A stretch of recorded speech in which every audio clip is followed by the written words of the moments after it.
Po ang A3 DTF printer ng Genramol. Ang machine dito ay ginamit ng 6 na araw na may total na 34 meters. Ito ang printer head. Ito naman ang copying area. Pag head clean po tayo, pindutin natin head, strong.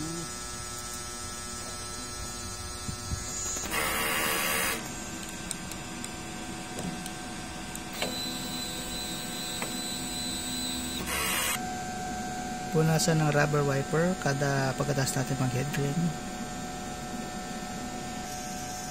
Nozzle check.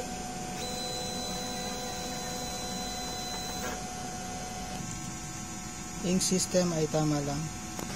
Waste tank nilinis na kahapon, March 31. Ito po ang ating ABR. Ground wire. Ito naman po yung mga in-use supply natin.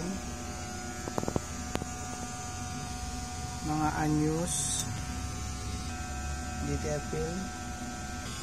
Yung stock namin ay sakto lang or good for 1 month. Nagagamit tayo ng cyan, magenta, cleaning solution, powder, DTF film, white ink, daily output. Ito na lang ng whiteboard.